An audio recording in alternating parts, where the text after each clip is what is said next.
우리 하나님 말씀 같이 볼까요? 요한복음 16장 32절과 33절입니다.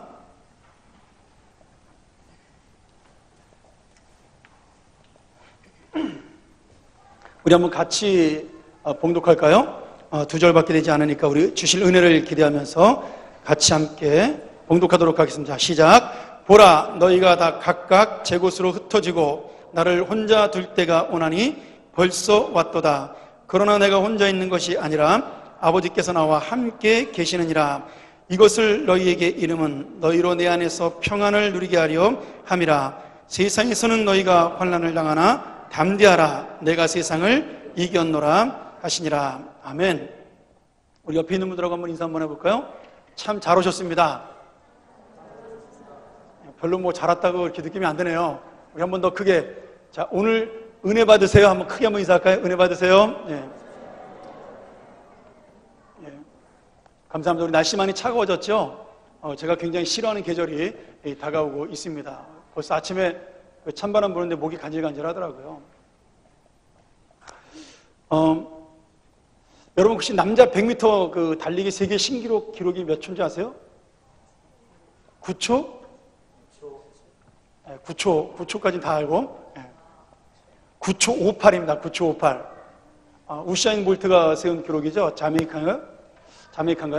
제가 그 한 10년 전인가 12년 전인가 신문에서 그런 그 기사를 본 적이 있어요. 그 사람의 인체 신체적 능력으로 도저히 사람은 9초 7을 넘길 수 없다라고 과학자들이 그렇게 이야기했다 그러는데, 과학이라는 게 참 얼마나 우스운 거예요. 근데 그 신문 기사가 실리자마자 그 다음 달에 9초 7의 기록이 깨어졌죠. 9초 6, 5인가요? 6, 7인가 이렇게 나와서.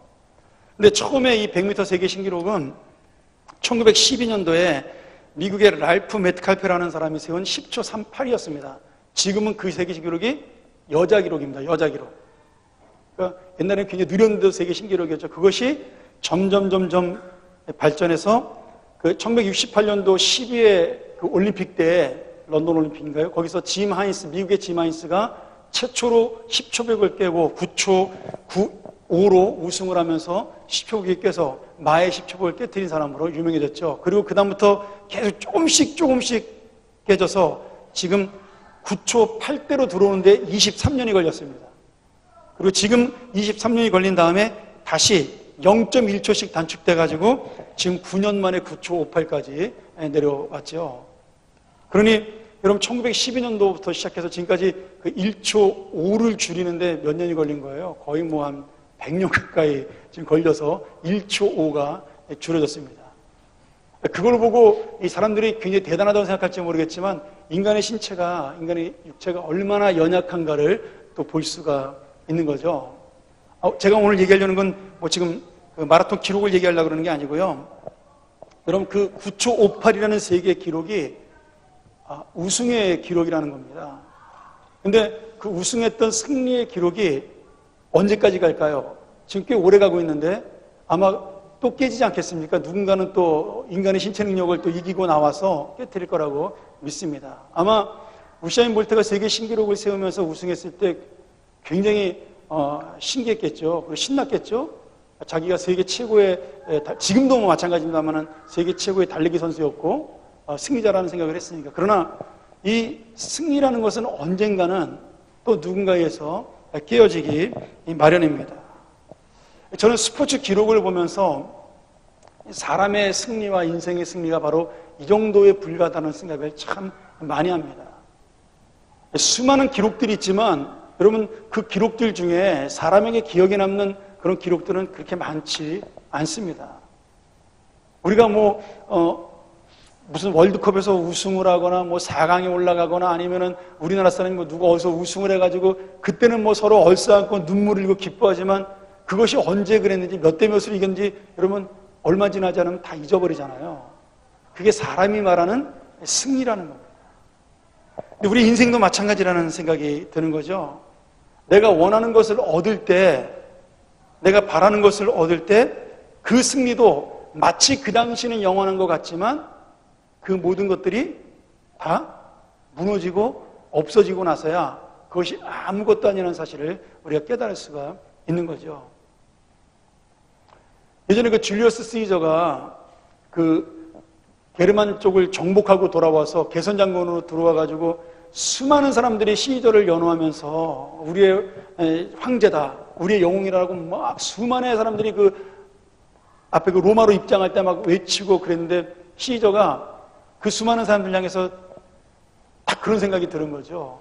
겨우 이것이더냐. 내가 전 인생을 바치고 수많은 부하들, 자기의 사랑하는 그 전우들을 잃어가면서 차지했던 그 승리가 겨우 이것이더냐라고 외쳤습니다.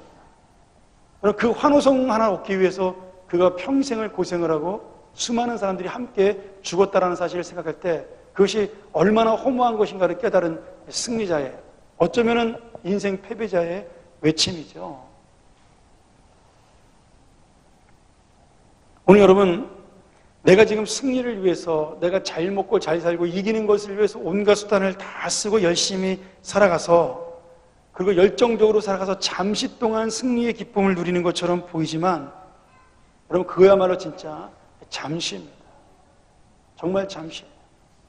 저는 그런 부분에서 하나님을 우리가 지속적으로 만나지 못하는 은혜도 똑같다라는 생각이 듭니다.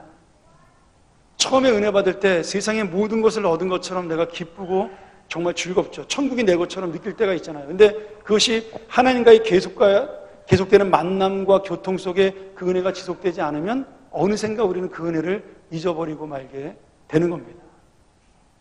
저도 은혜 받을 때가 기억이 나거든요.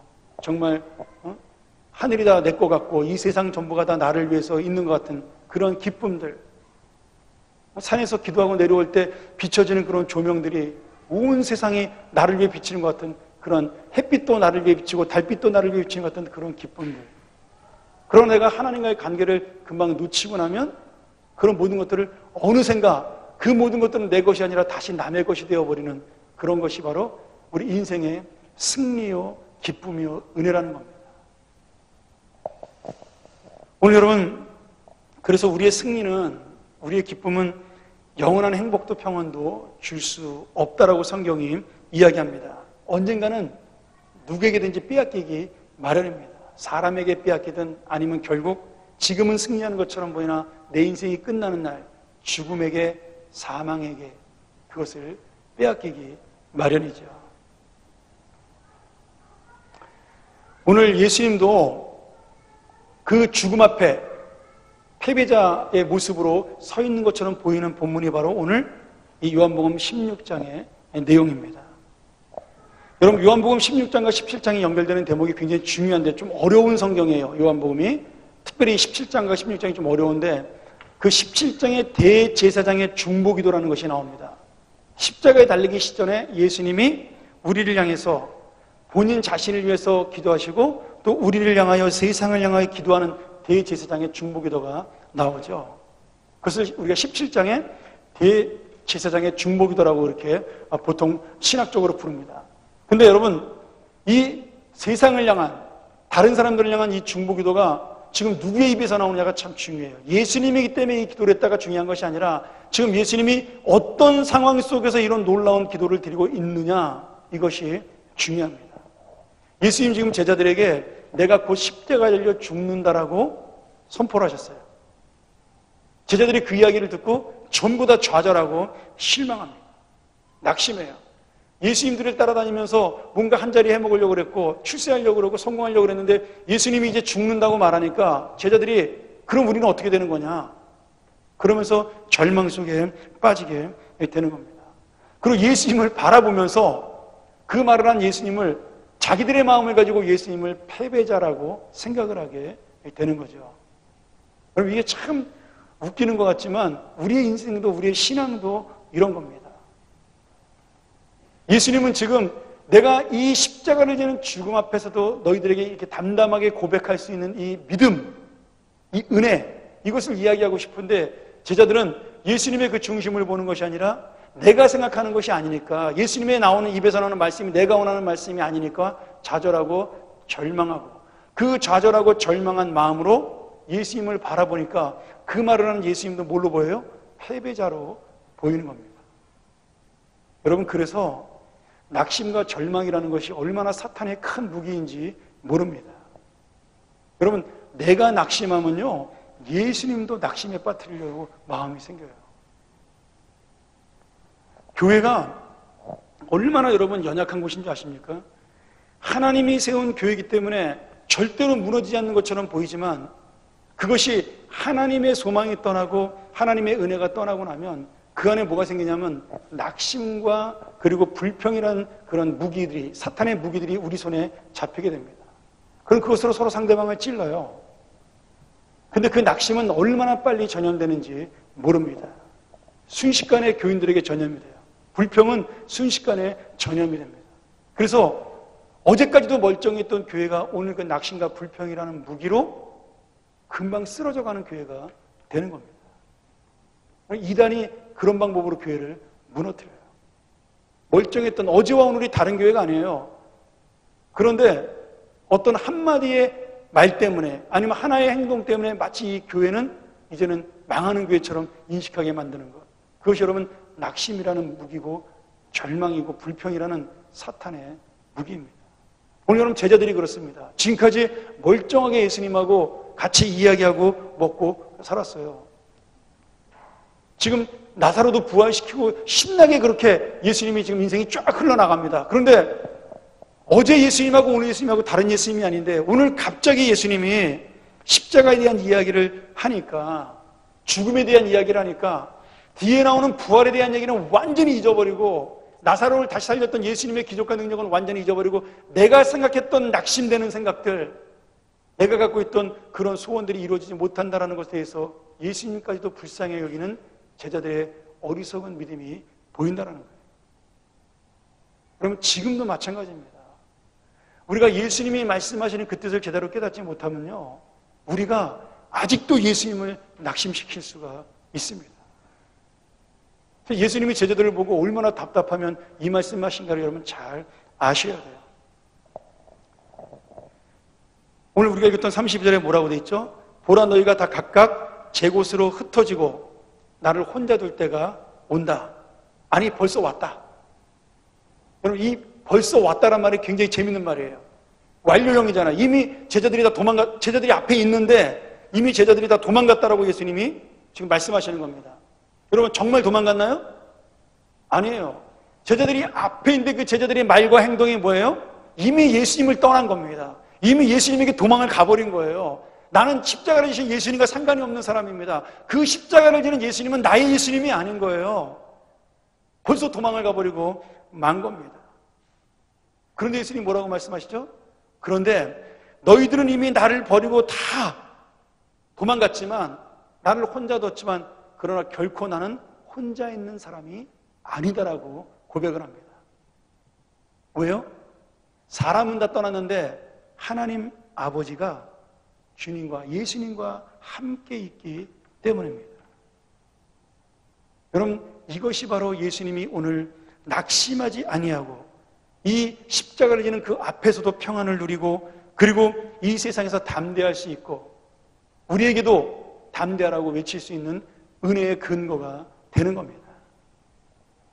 그 하나님이, 그 아버지가 나와 함께 있기 때문에 예수님을 십자가에 죽이시나 그러나 곧 부활하실, 그리고 부활시키실 예수님이 함께 계시기, 하나님이 함께 계시기 때문에 예수님은 그 십자가 앞에서도 우리를 위한 중보기도를 할 수 있고 이 세상을 향하여 속죄기도를 할 수가 있었던 겁니다. 오늘 여러분, 예수님이 이렇게 말씀하시죠. 너희로 내 안에서 평안을 누리게 하겠다. 이것을 너희에게 말씀함으로 인해서 너희가 평안을 누린다. 아버지가 나와 함께 있는 것을 내가 너희에게 말함으로 너희는 평안을 누릴 수 있다. 왜? 그 아버지는 나의 아버지뿐 아니라 너희의 아버지이기도 하기 때문이다라는 말씀이죠. 세상에서 너희가 환난을 당한다. 맞습니다. 나도 환난을 당한다. 십자가를 진다. 내가 십자가를 지고 너희도 똑같이 그런 십자가를 질 것이다. 그러나 담대하라. 내가 세상을 이겼다. 무엇으로요? 아버지의 함께 하심. 그 아버지의 함께 하심은 영원한 승리를 주는 부활의 기쁨이 있기 때문에 예수님께서는 자신 있게 내가 담대할 수 있다라고, 세상을 이겼다라고 고백할 수 있는 겁니다. 여러분, 지금 보세요. 누가 더 낙심해야 돼요? 누가 더 불행해야 됩니까? 이제 얼마 안 있으면 진짜로 제자들이 다 도망가 버립니다. 또 예수님이 이미 알고 있죠. 그래서 벌써 떠났다라고 이야기를 하죠. 그런데도 불구하고 나는 평안하다, 나는 세상을 이겼다라고 그렇게 자신 있게 이야기하셔요. 여러분, 지금 누가 더 불안하고 낙심해야 됩니까? 도망가는 제자들이 더 불안하고 낙심해야 돼요? 진짜로 십자가를 지고 죽어야 될 예수님이 더 불안하고 낙심해야 돼요? 여러분, 지금 고통 중에서 내가 힘들다고 하나님께 울며 불며 외치며 불평하는 내가 불안하고 낙심해야 돼요? 내가 함께 있는 하나님을 알지 못하고 그런 하나님 앞에 울고불고 불평하는 나를 보는 하나님이 더 낙심하고 불평해야 돼요? 한번 잘 생각을 해보세요. 지금 예수님이 더 불평해야 되죠. 예수님이 더 낙심해야 되죠. 내가 너희랑 3년 동안 같이 살면서 보였던 기적과 은혜가 이 정도밖에 안 되냐? 예수님이 낙심해야 됩니다. 근데 예수님은 절대로 낙심하지 않습니다. 왜요? 그 사람인 제자들이 아니라 하나님 아버지만 바라보기 때문입니다. 여러분, 내 눈앞에 보이는 것들이 얼마든지 낙심할 수 있는 것들이 많이 있습니다. 내 건강을 바라보면서, 내 자녀를 바라보면서, 내가 처한 환경과 상황을 바라보면서 낙심해야 될 일들이 수십, 수백 가지가 내 앞을 꽉 사로잡고 있어요. 그런데 우리는 결코 낙심하지 못합니다. 아니, 낙심해서는 안 됩니다. 왜 그렇습니까? 그 모든 것들을 함께 하시고 우리를 도우시는 주님께서 오늘 우리 보고 담대하라고 말씀하시기 때문입니다. 내가 이미 그 모든 것들을 이겼다.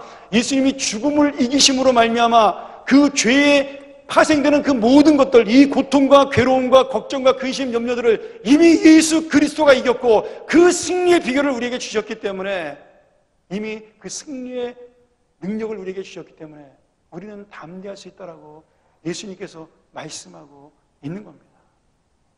그런데 우리는 낙심하거든요. 여러분, 주님의 역설적 인생이 재밌지 않습니까? 분명히 낙심해야 되는데 지금 예수님은 실망하지 않아요. 지금 불안해야 되는데 평화롭습니다. 지금 고통스러워했는데 기뻐해요. 지금 십자가에서 죽었는데 살아납니다. 말도 안 되잖아요. 예수님의 역설적 인생이 말도 안 되잖아요.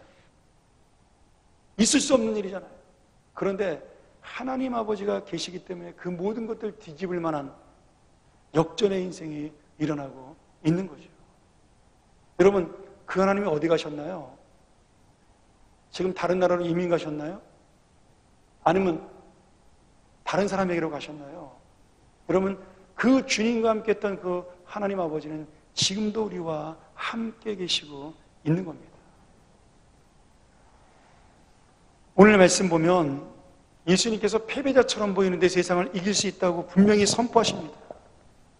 오늘 여기 담대하란 말이 참 재밌는 말이에요. 이게 달세오라는 헬라어인데 즐거워한다는 뜻이 있어요. 활기차다, 신난다는 뜻이 있습니다. 이 달세오라는 말에, 담대하라는 말 속에. 여러분, 담대한 마음은 즐거워야 생기잖아요. 그리고 담대한 사람은 활기차잖아요. 신나는 거잖아요, 인생이. 십자가가 앞에 있는데 예수님 담대하셔요. 활기찹니다. 즐거워요. 거기다 또 이 담대한 말 속에 용기를 가져라라는 위로의 뜻이 있습니다. 나만 용기를 갖는 것이 아니라 내가 활기차고 즐거운 인생을 사는 것을 보고 다른 사람이 지금 위로를 받고 용기를 얻게 되는 겁니다. 이게 바로 예수님의 담대함이에요. 여러분, 십자가에 죽는 예수님이 그 표정이 달라지지 않고 마음이 달라지지 않고 생각이 달라지지 않고 담대한 모습으로 제자들 앞에 섰더니 그 제자들의 마음속에도 용기가 생기고 위로가 생긴다는 거예요. 그런데 제자들은 그런 예수님의 용기 있는 말과 위로 있는 모습을 보지 못하고 아예 쳐다도 안 보고 도망가 버리죠. 예수님이 주신 담대함을 스스로 버려버리고 마는 겁니다. 여러분, 어떻게 우리가 담대해야 돼요? 어떻게 우리가 또 담대할 수 있어요? 어떻게 이 상황에서 즐거워합니까? 도대체 말도 안 됩니다. 하나님, 아무것도 되는 거 없는데 어떻게 즐거울 수가 있어요? 맨날 아픈데 어떻게 웃을 수가 있어요? 안 찡그린 것만도 감사하죠. 마음이 외로워 죽겠는데 어떻게 웃을 수가 있어요? 내 고독을 아무도 알아주지 않는데, 내 자녀가 내 가슴에 심장을 후벼파는 아픔을 주고 있는데 어떻게 내가 기뻐할 수가 있어요? 다 망해서 내일 앞이 캄캄한데 내가 어떻게 희망을 가지고 용기를 가지고 다른 사람을 위로할 수가 있어요? 말도 안 되는 이야기라고 지금 제자들이 예수님 앞에서 그렇게 이야기하고 있는 겁니다. 그 표정으로 예수님을 바라보고 있는 거예요. 그러니 여러분, 예수님이 십자가는 내가 지는데 왜 니네가 힘드냐? 고난은 내가 당하는데 왜 니네들이 얼굴 찡그리고 있냐? 그런 예수님의 마음이 얼마나 답답하겠어요. 그러니 이 17장에 그들을 향한 중보 기도를 할 수밖에 없었던 거죠. 즉 누가 누구를 위해서 기도해야 돼요?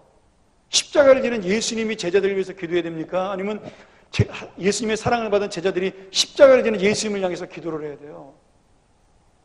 뭔가 거꾸로 된 거 아닙니까? 여러분, 이게 무슨 차이예요? 담대함의 차이. 하나님 아버지를 알고 있는 자와 모르고 있는 자의 차이죠. 그 하나님이 어떤 분인지를 알고 있는 사람과 모르고 있는 사람의 차이입니다. 오늘 예수님께서 제자들에게 담대라고 말씀하는 그 예수님의 영원한 생명과 부활은요, 아직 이루어지지도 않았어요. 그런데 담대라고 말씀합니다. 십자가의 고통을 당하는 그 순간이 와도 더 이상 예수님의 그 담대함을 가지고 있으면 우리는 패배자가 아닌 거죠. 오늘 말씀이 바로 그 약속입니다. 내가 세상을 이겼다. 나를 믿느냐? 너도 이긴다. 내가 고통과 근심을 이겼다. 나를 믿느냐? 너도 승리한다. 내가 벗어날 수 없는 이 죽음과 죄를 이겼다. 나를 믿느냐? 너도 승리하고 부활할 수 있다라는 거예요. 사랑하는 여러분, 오늘 우리가 넘어질 것 같고 죽을 것 같고 그리고 패배했다고 생각이 드세요? 아닙니다. 제가 야구를 되게 좋아하는데요, 미국 가서 한참 동안 한국 야구를 못 봐서 되게 아쉬웠는데 제가 한국에 오니까 야구가 다시 재밌더라고요. 우리 집사람은 그 채널만 틀면 되게 싫어하는데, 근데 요새 그 프로야구 좋아하는 분들 요새 5위 싸움이 재밌잖아요. 5위 싸움 때문에 1, 2위까지 싸움이 재밌게 됐어요. 그 세 팀이 물고 물리는 싸움을 하는데 여러분, 아직도 누가 이길지 아무도 모릅니다. 마지막까지 모를 거예요. 근데 여러분, 지금 우리가 그렇게 남들이 볼 때는 물고 물리는 싸움 속에서 이길지 질지 아무도 모르는 불안한 하루하루가 살아오는 같은 그런 승부를 하고 있다고, 인생의 승부를 하고 있다고 생각을 하죠. 천만의 말씀이에요. 이미 우리는 이긴 겁니다. 이미 우리는 예수님의 승리를 가지고 있는 거예요. 그러니 이미 담대할 수가 있는 거죠. 예수님이 무슨 뭐 용가리 통뼈로서 담대하신 게 아니에요. 예수님은 그 십자가를 통해 하나님께서 약속하신, 아버지께서 약속하신 그 부활을 이미 알고 계시기 때문에 지금 담대할 수가 있는 겁니다. 그러니 믿음으로 아는 자만이 담대한 거예요. 아마 그 세 팀 중에 뭐 기아 타이거즈나 아니면 뭐 SK나 아니면 뭐 하나나 그 세 팀 중에 누가 5위가 될 거라고 미리 알고 있다면 그 세 팀은 날마다 피 말리는 경쟁하지 않을 거예요. 그냥 편안한 마음으로 경기를 할 겁니다. 우리는 근데 이미 그런 경기를 하고 있는 사람들이라는 겁니다. 이미 예수님이 이기신 그 놀라운 고통들, 그 죽음들, 이 죄와 사망의 권세들을 이미 예수님이 이기심으로 말미암아 나에게 그 승리를 주셨기 때문에 나는 이미 승리자가 된 겁니다. 그러니 우리는 지금 뻔한 경기를 하고 있는 거예요. 그런데 재밌어요. 그렇죠? 이미 승부를 알고 있는데 재밌어요. 왜? 모르는 체 하니까. 믿음이 없어서 모르는 체하고 알면서도 모르는 체하고. 그래서 긴장감이 넘치고 그러잖아요. 여러분 인생 속에. 여러분, 근데 그 긴장감이 믿음이 없어서 몰라서 흐르는 긴장감이 아니라 알지만 그 순간순간의 그 짜릿한 맛 때문에, 이긴다는, 승리한다는 그 짜릿함 때문에 긴장감이 있어야 된다는 거죠. 제가 우리나라 월드컵 할 때 그 미국에서 그때 여행 중이었습니다.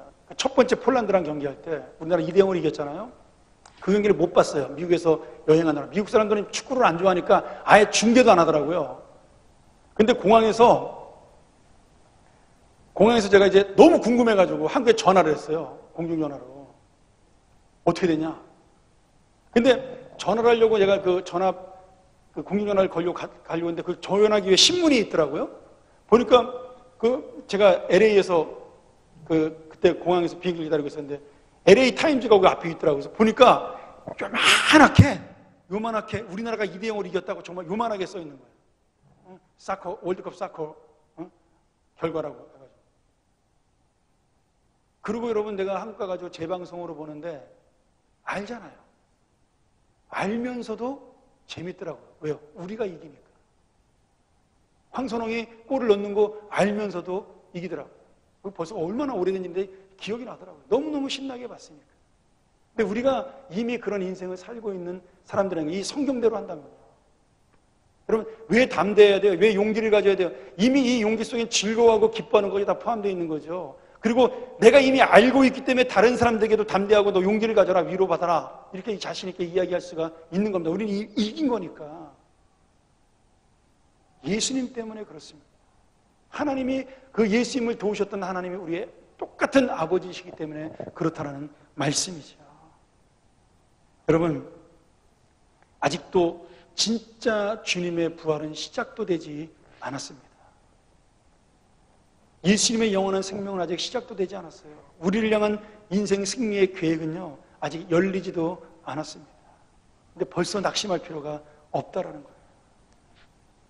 제가 이전에 잭 캔필드가 쓴 우리나라는 마음을 열어주는 101가지 이야기인가요? 미국에서는 치킨숲 시리즈로 나온 두 번째 책이 있어요. 거기 보면 이런 재밌는 얘기가 나옵니다. 거기 보면 왜 우리가 절망적이어야 됩니까? 라는 제목의 글이 있었어요. 근데 이런 내용이에요. 어떤 사람이 저자겠죠. 이 사람이 회사 일을 마치고 집으로 돌아가는데 집 근처 공원에서 잠깐 차를 세워서 이제 휴식을 하게 됐어요. 근데 그 공원에서 초등학생 아이들이 야구 시합을 하고 있는 거예요. 그래서 그 옆에 있다가 일루 수비를 보고 있는 꼬마에게 물어봤죠. 얘 지금 스코어가 어떻게 되냐더니 그 아이가 싱글싱글 웃으면서 우리가 14대0으로 지고 있어요. 이렇게 웃고 있는 거예요. 그러니까 어이가 없잖아요. 14대0으로 지고 있는데 웃고 있으니까. 야, 너 14대0으로 지고 있는데 별로 슬퍼 보이지도 절망적이도 않네? 그렇게 했더니 그 아이가 웃으면서 그렇게 대답하더라는 거죠. 제가 왜 슬퍼하고 절망적이 되죠? 아직 우리는 한 번도 공격을 하지 않았거든요. 그렇게 대답을 하더라는 겁니다. 여러분, 그렇습니다. 14대0 아니라 100대0으로 지고 있어도요, 아직 우리의 공격은, 예수님의 능력은 한 번도 시작되지 않았습니다. 그런데 예수님의 능력이 시작되는 그 순간에, 그 은혜가 시작되는 그 순간에 이미 승리는 100대0으로 지고 있던 승리가 1000대100으로 바뀌는 날이 오는 겁니다. 근데 우리는 시작도 하기 전에 제자들처럼 낙심하고 있는 거죠. 아직 부활이 오지도 않았는데, 십자가는 보이지도 않는데 제자들은 다 도망가 버리고 마는 거죠. 사랑하는 여러분, 아직 우리 인생에서 역사하시는 하나님의 승리는 시작도 되지 않았습니다. 여러분의 인생을 위한 하나님의 계획은요, 아직 열리지도 않았어요. 아직도 무궁무진한 하나님의 은혜와 승리의 계획들과 보호하심과 섭리하심의 인도하심의 놀라운 역사들이 우리를 기다리고 있습니다.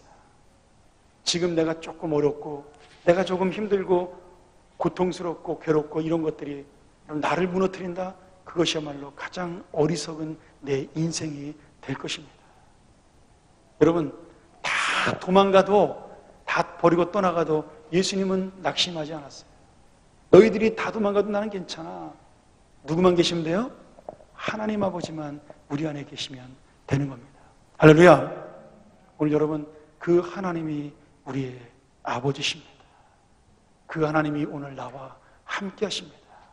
그 아버지가 오늘 내 기도를 응답해 주실 것입니다. 오늘 그 주님께서 내가 기도하는 내 형제와 자매의 소원을, 아픔을, 고통을 위로하시고 긍휼히 여겨 주실 것입니다. 기도하겠습니다.